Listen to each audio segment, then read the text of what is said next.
Good evening, everybody, and welcome to tonight's live interview with the beautiful Hana Sim, who is an practitioner and coach. Hana, we are absolutely honored to have you here with us tonight. Welcome to tonight's live interview, Hana. Welcome. How are you doing? Yeah, thank you so much. I feel really excited, and Yes. I've been really looking forward for this occasion. So thank you so much, and I really hope the internet and all the techniques and all the conversations go super well, that we have a super good time with these ladies. I love that. I hope it's so nice what you're saying is I hope that we have a super good time. Like sometimes life is just so serious. And I like that you're reminding us about having fun. Yeah, thank you. I like to have fun. Yeah. Oh, great. So I'm looking forward to having fun. For those of you listening, of course, I didn't introduce myself. I'm Connie-Lee Bennett from, of course, ConnieLeeBennett.com. You can see my address on the bottom and Hannah's lovely address on the bottom as well, onetaste.us. But Hannah, you have a specific link as well, don't you? Yes. For people to find out a little bit more about you as well. What is your specific link? Is it onetaste.us? Yes.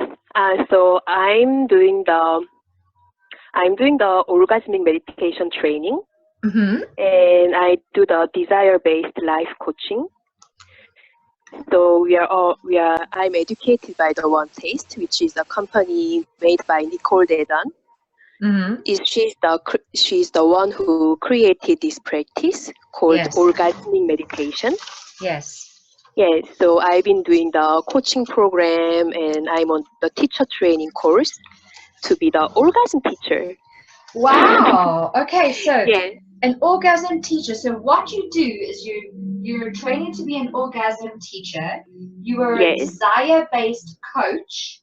Yes. And you also do workshops and stuff, don't you? Like meditations. Yes. So recently I've been doing the workshop for the people who join the community. There is a lovely community in Paris between the practitioners of this meditation. And so we do the weekly workshop about the desire and relationship, and how we can create more deep connection and intimacy in our life. And there is a weekend courses that we learn about the orgasmic meditation and work about the relation. Wow. Okay, so I have many questions, but before I ask all my questions, I think what we would like to know is, who are you? Because this is my favorite question. What you do is orgasmic meditation, and you're a coach and teacher. But Hana, who are you? Yeah, I really like this part. I saw your other interviews, and I'm looking forward to this. Score. Yeah. So I see myself as a practitioner. Yeah, I think that will be the most exact statement about myself. So what I learned through the orgasmic meditation is that everything we do in the daily life can be a practice. And especially in the relations and the relationships and all the environment I create, and all the events and the encounters I create, that's a reflection of me, and that these things happen for a reason. And the relations I have, it reflects my state or my attitude. So that's how I see the things. So coaching is a practice, and meeting people and have a conversation is a practice. And of course, the learning teaching is a practice, but really the everyday life is like a kind of practice, and just I hope I get better day by day. Yeah. That's interesting, is like every day is a practice on self-discovery. Discovering who we are more. Yeah. Wow. Yeah. That's great. And who do you think that we are? Like, are we? I Mm, always say we're a spiritual mm, being having a human experience. mm, But mm. who do you think we are? Like, why are we here on Earth? What's our purpose? Yeah. Actually, I think it's really a personal question. For me, I came to Paris for a PhD, Mm-hmm. so to finish my studies, and I was really a goal-orientated person. So I was really focusing on achieving, Yeah. like get the diploma after diploma and get married and find the apartment and just filling up this some photo, some ideal image of life.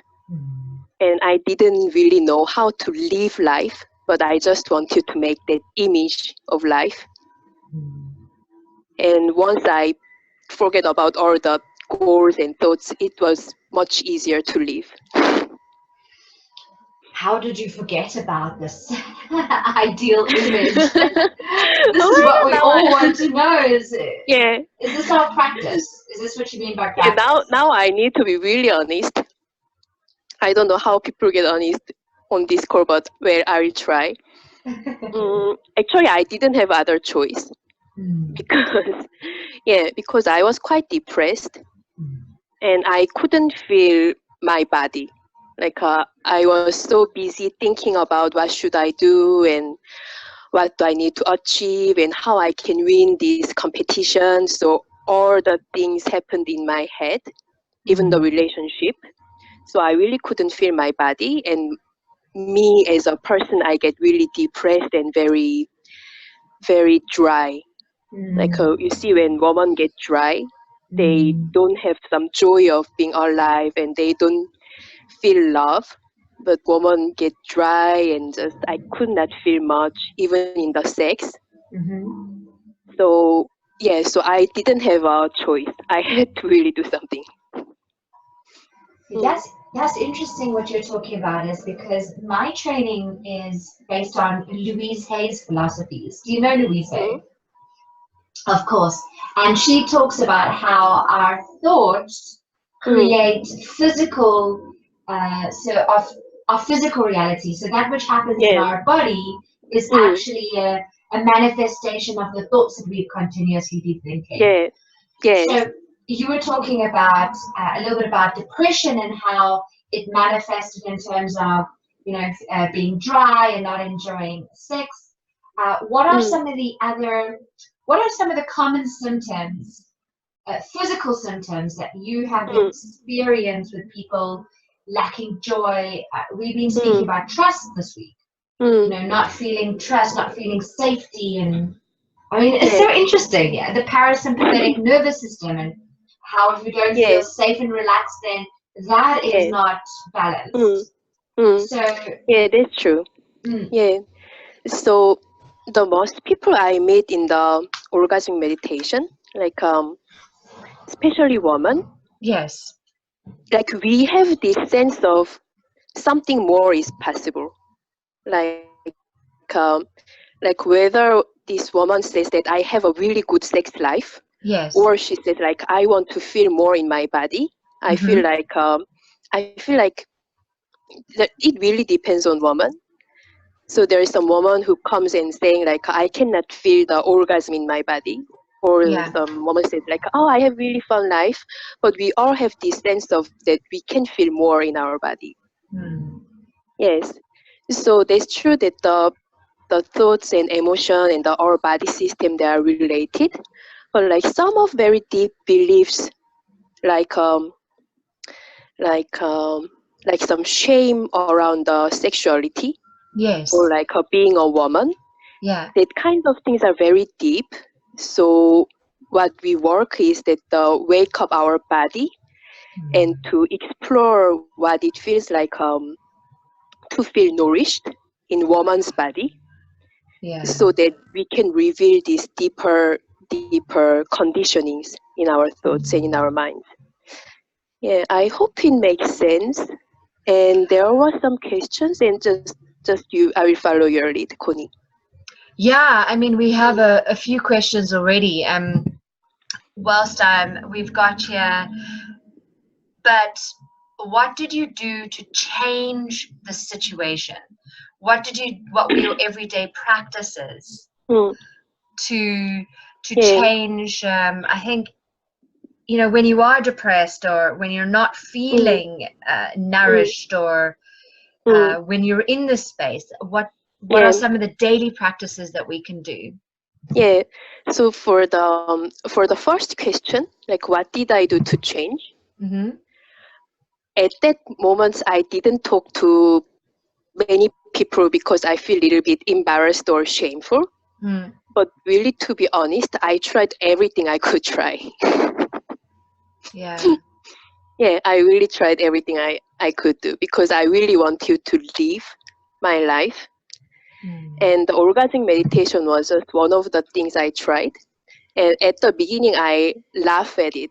Like, I really thought it's like some crazy American, some weird thing. Yeah.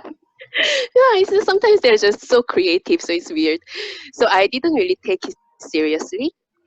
But the practice itself is really powerful, and it creates lots of energy. So I do the orgasmic meditation as much as possible, almost daily.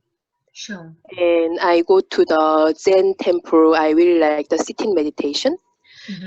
So the thing between the traditional and classic meditation and the orgasmic meditation is that traditional meditation brings some consciousness in our mind, and orgasmic meditation brings more consciousness in our connections, in our relations, in the relationship, and masculine, feminine dynamics. Yes. That's our specialties. Yeah, because Okay, there are a lot. Yes. It's so interesting, because one of the follow-up questions we got was, how do we feel happy again? Yeah. And what do we do every day? And I think when we're not feeling happy, for me, when I moved to Paris, I was depressed. And I was, for me, my depression was because I figured that I had depressed the truth of who I was, because I was trying to fit into this ideal image that I had created in London. And then I came to Paris, and this ideal image of what the perfect person looks like is different. So I was like, oh my God, I've spent 10 years creating a happy box, and now I have to create a new happy box. And happiness, I think, is so interesting, is because our minds create a belief system of what happiness is. But it's so much deeper. So we can bring conscious awareness in our mind, but I think we're now ready to bring conscious awareness to our bodies, to our connections with people, to the conscious awareness of what are the dynamics of the masculine and feminine. I mean, what is your understanding of the masculine and the feminine in terms of your beliefs? Yeah, that's interesting. Like about being happy. So in one taste, there are so many interesting women in my network. That's what I really like. And about the one thing really interesting about this practice is that actually we don't really talk much. Some like there we are saying like the things we didn't live in our body is only a rumor. Say that again. The things we didn't live in our body is a rumor. Carry on. So we don't talk much about the philosophies and the lessons. We more like the conversation, one-to-one conversation with what is rumor? Can you pronounce it better? The rumor. So a rumor is like a false, something made up. Yes. Gossip. Yeah. Yeah. Yeah. In this context, is a kind of gossip. Gossip. Yeah. So somebody's saying something that's not true. Yeah. Because Because there are so many things about the self-development and the coaching and how we can become a better human being. Yeah. But if we really don't work it about ourselves and with my own problem in this life situation, it doesn't really hit. It doesn't really touch people. So our founder, like Nicole Dedan, and in one of the YouTube video, there is a part she says like there is no way we can theoretically heal someone. It needs to be really a life experience in connection. So healing occurs in the connection and really in our bodies. And it doesn't make sense. Yes. And in these thoughts and the being happy or like being sad or being angry, or it doesn't really matter, but just we want to be first aligned and approve of ourselves. Like when I get really angry, I had so much problem with anger because I'm Asian, so I just don't express my anger at all. Yeah. But just recognize this state when I'm sad and pissed off or so happy, just all this emotion and be approval and approve all these things to come to me was the first thing I had to learn. Yeah. Because suppressing the truth of who you are, I think, is one of the things that limits our expression in terms of our sexual expression, doesn't it? Yeah. So And also, acknowledging how and you also feel. just being about the being woman, and being woman is not a simple thing for me. Really, for me it took really a lot to feel happy about being woman, and in a way that I don't know, but it seems like in almost every society, like woman learns how to not express fully their desires. It's like some common thing, like men go express their desires more and they express their emotions a little bit less, and woman is like inverse, like we always like ordering short our desire. Like when I want to eat like two piece of cake, I say, oh, one is only okay and thank you, I'm so, I don't have a big appetite and I'm just nice and smiley and happy. But that's not the true, and I want to two piece of cake, I want to two piece of cake. And it goes like so many areas it goes similar, like about the sex. Okay, so I really need to have a sex, and I say like, oh, so I had a date and I touched this guy, and okay, maybe I need to stop here, but no, I need to have sex. Like so it's really a short ordering is just such a big habit for many women I meet. So there's a big start point for man woman dynamic. Hmm. Yeah, the question is, what do you want? And Yeah. giving yourself permission to want Mm. it. And I think some Yeah. women haven't given themselves permission to ask for what they want. They don't know what Mm. they want.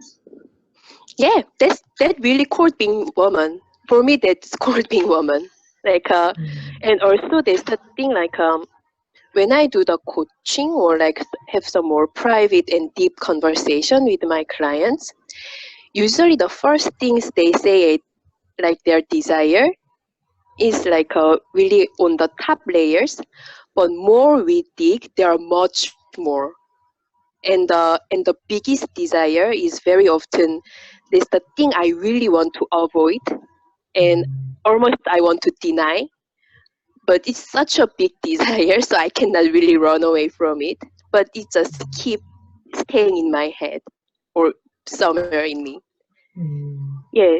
So it's really normal to not know what I want exactly, because that's a really hard work. That's really a hard work. I think it's a hard work for every human being. Yeah. So that's really normal, and just we can work about that. Mm. So, how do you know what you want? Mm-hmm. how are you connected to yourself, Mm, and how do you ask yourself for what you want? mm. Yeah, there's like weekend core subject. Like, there is a like all weekend course we call women's course, and we really work in a group like many women like who had a difficulty to say out loud what they want. It doesn't really happen everyday life because desire is really annoying, and for the entry point for the orgasmic meditation practitioner is like feel their body, because orgasmic meditation generates really lots of energy. So there is some body sensation awakening, and we try to feel our genital, our pussy, and when it's turned on, we cannot deny that. Like, for example, my boyfriend is like 20 years older than me. And to be honest, there is some moments that my head or my thoughts, things like, it's a little embarrassing to have that much older boyfriend. Yeah. But when I feel my pussy or my genital, it's just always, yes, that's him. Yeah. Yeah. It's something really like little bit annoying, but it's something we cannot really deny. Yeah. Yeah. You know, that's interesting because there's an awareness that I'm starting to awaken to, which is how the body is a very powerful communicator of that which is in alignment and that which isn't. And in the course so far, in most of the courses that we've done, I've been talking to my members about listening to the heartbeat, and you know, like Louise Hay would say, you know, if there's something wrong with your skin, then you're probably not feeling comfortable about who you are, and you know how your physical body. But we've never really spoken about the genitals. You know, talking about like the pussy, for example, and how that is, because you know David Dider. Do you know David Dider? No, actually I don't. I highly, highly recommend that anyone who is listening to this recording, live or on the replay, David Dider has written a few books, but he's written a book for a woman called Dear Lover. And the book for the man is called Superior Man.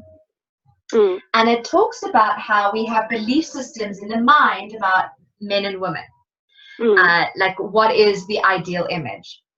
Then we have the heart energy about the masculine and the feminine, and the feminine energy being, you know, the nurturer and the love, and the masculine energy being the power and the will. And then the essence, and the essence of the female is completion and wholeness, and the essence of the masculine essence. I mean, these don't have anything to do with sex, gender, is direction and justice. But then what about the sensuality of the masculine and feminine that is experienced through the genitals, for example, through the sexual, the primary and the secondary sexual organs? It's something that we need to become awakened to. I don't know. What do you feel about that? Yeah, it's like it's just taboo. Like like just as soon as the moment like that I say to people like feel your genitals, like, and people goes like what? And when as soon as I say like orgasmic meditation, the people are wow, orgasm meditation, are you sure? I'm not really sure. Like, it's just a taboo, so people get really wobbly. And but for me, it really means that there is so much of power in there. Really, so much of power in there, and there are so many meditations and all the studies about the self development or have a beautiful life. But I think really for women have a right relation or connection with my sex, it's just an awesome starting point.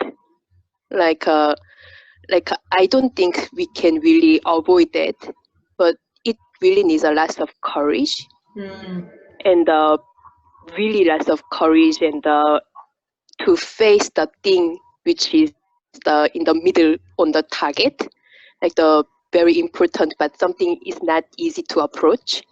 But I think really for women, that's the essential thing. You know, Hannah, this is so powerful because as you're talking, my mind is thinking, when I was in you don't know this, but I was in an abusive relationship, an abusive marriage when I was still in England. And it was quite in a religious context. And religion is something I'm sure people talk about often with regards to suppressing sexuality. And I remember I was with my husband and we went to the pastor of the church. And I wasn't having sex with my husband. I was like, because I wasn't feeling safe at all. And the pastor said, it's your responsibility to have sex with your husband because you are the wife. Yeah, Jesus. And I was like, everything within my body felt that it was wrong, that I've been so conditioned to be like, okay, I have to do this. Like, I have no choice, I have no power, I have to suppress all of that. You say, what is desire? I mean, like, my first orgasm I had I was like 21. Not even, I think I was 20, 23, 24. I'd say I had sex for years without having an orgasm because of all these belief systems around. Sex was just a tool for me to get accepted rather than as a tool to live in my power. So I like what you're saying about it. It's courage, because if I have sex now, I'm like, well, it's the past versus the new.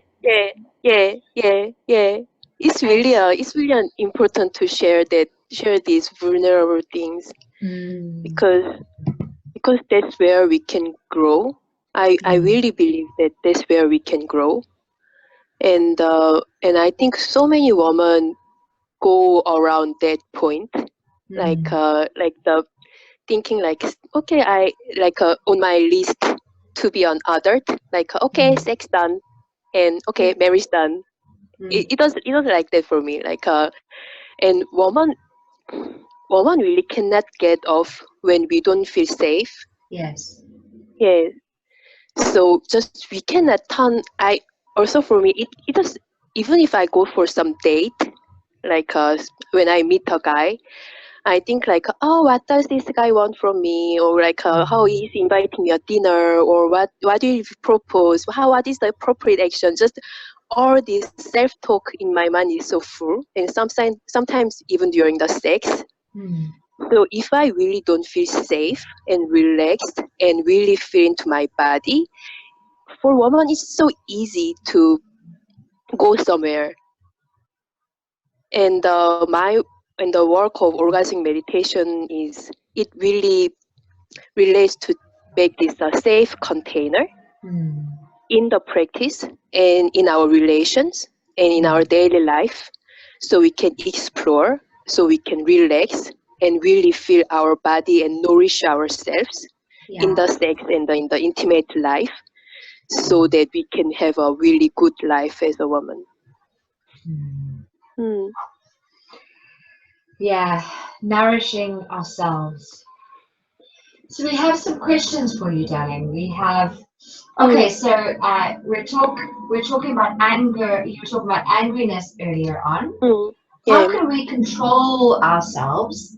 I'm facing some problems with controlling myself when I am angry.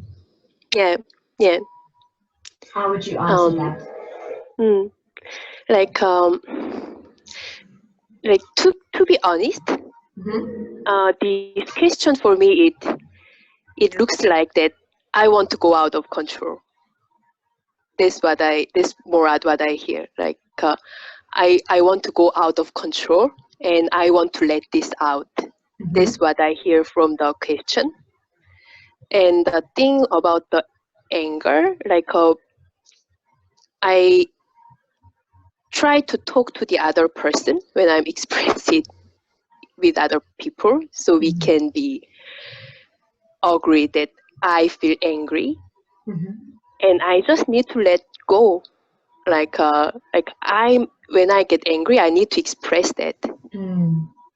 Yes, it's not a comfortable or nice experience to live, but when we avoid that, it goes fake.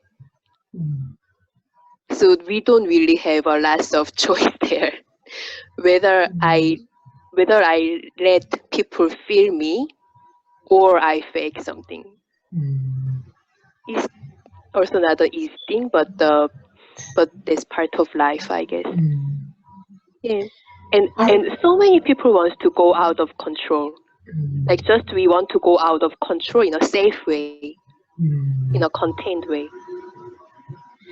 Yeah, because if we're being honest with ourselves, we want to have great sex. If we're being honest with ourselves, we want to get angry. Like I'm angry and I want to punch you. Yeah. I'm angry and I want to slap you. If I'm being honest, if you can express you're like that, irritating it's me. good. Yeah. When I get angry, I want to kill you. I'm angry right now. I want to scream. Leave me alone.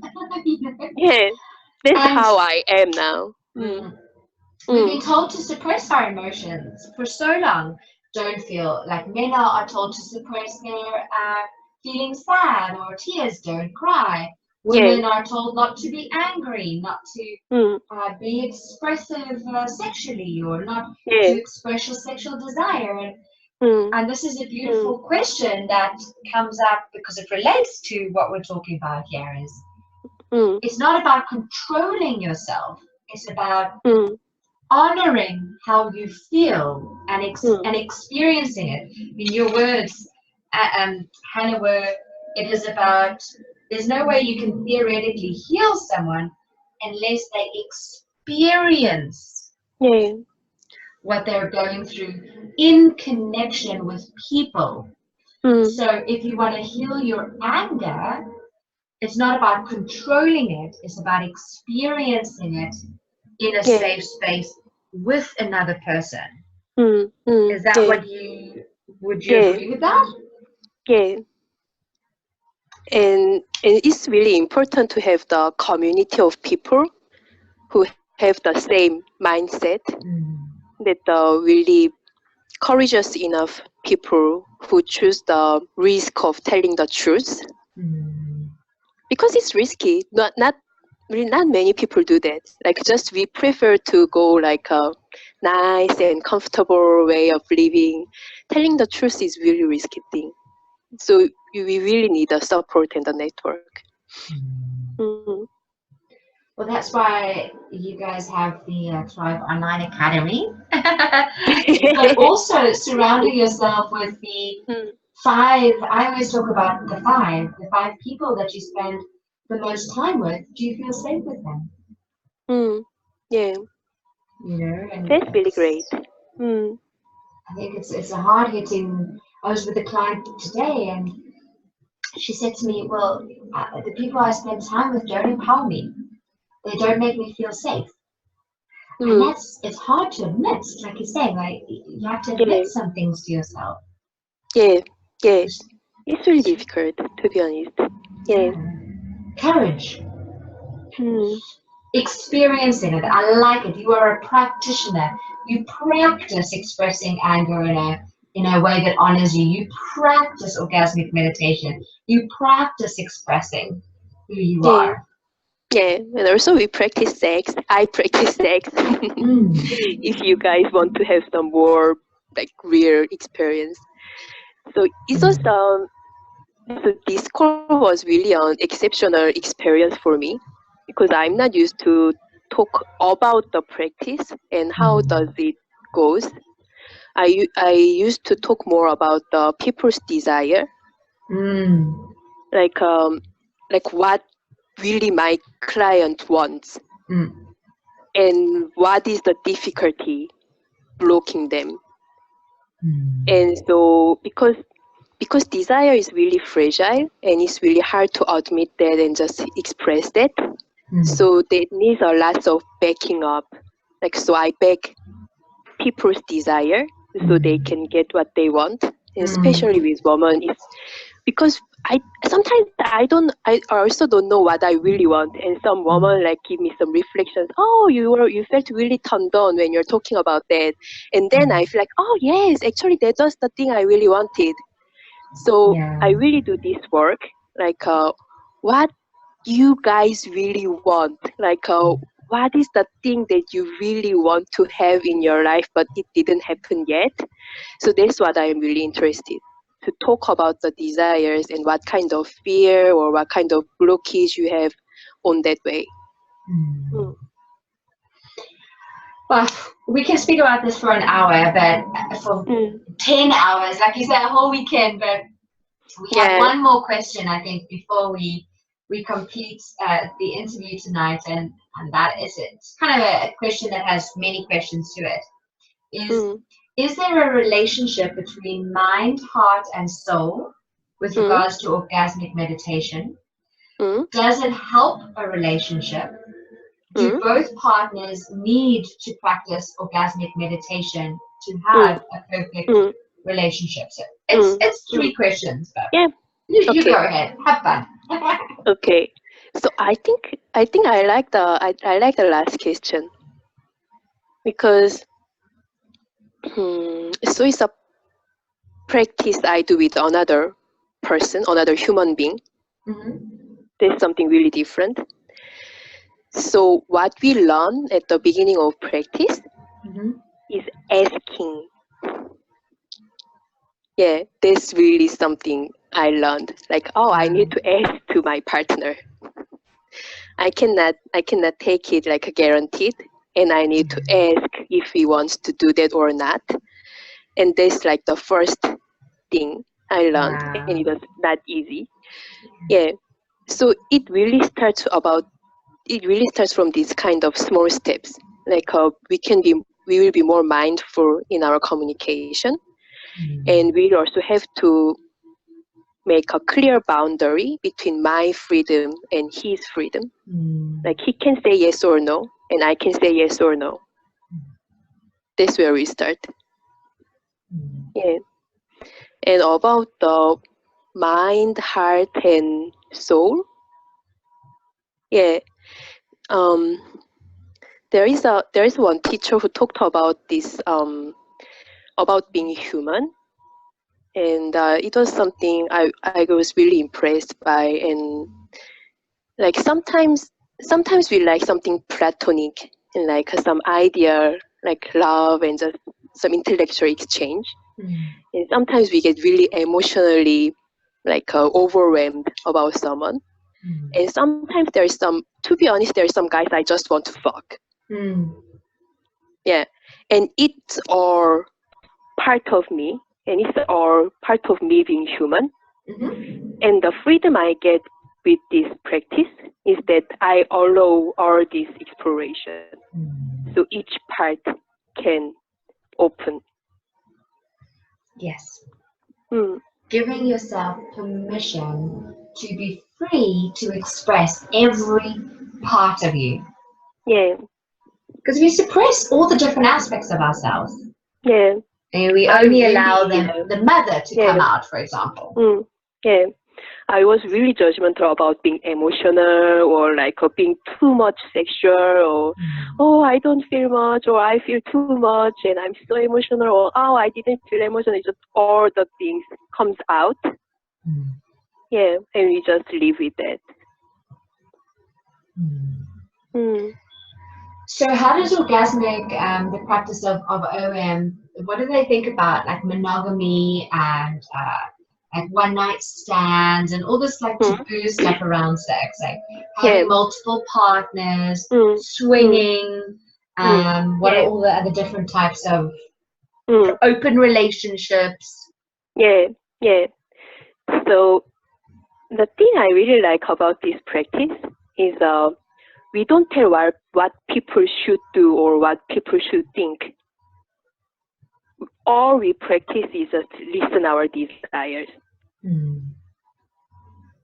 Yeah, and there is no we don't follow the ideas or conformity. We do all these things based on the connection. Because when desire arises between two people, both of people normally feels that. Yeah. So just we really need to feel it and be honest about our desire. And there's not there's no made answer about what you should do or what you can do.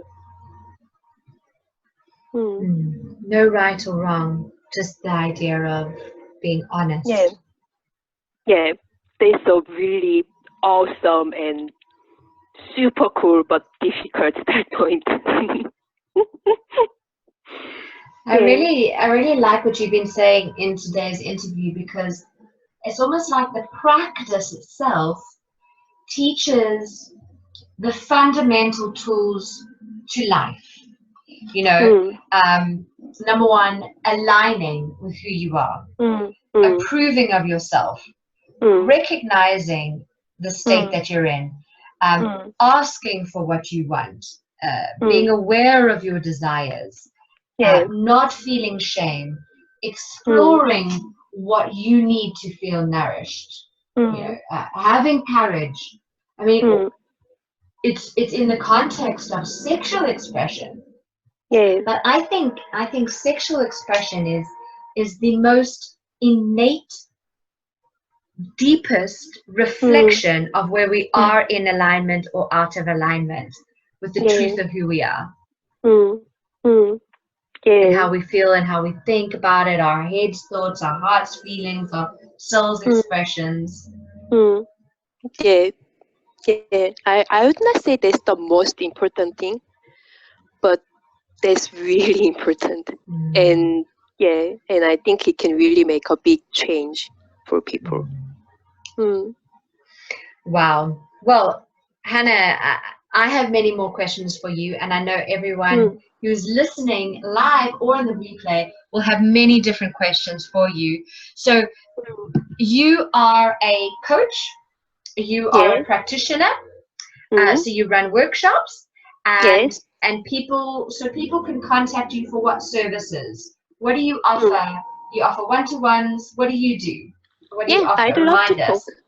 I usually start by the phone call to see what they want and what they are looking for. Sure.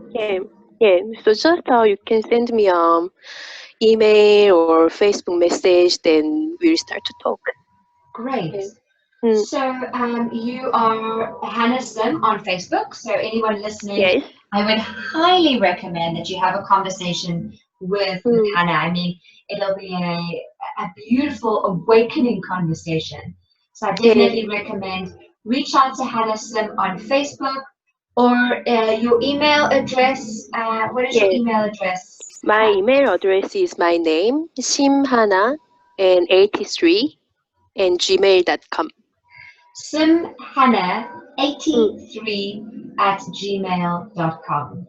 Hana, thank you. Thank you so much for your time. We absolutely loved it. If you would leave us with one last special golden nugget, what would that be? One last bit of advice.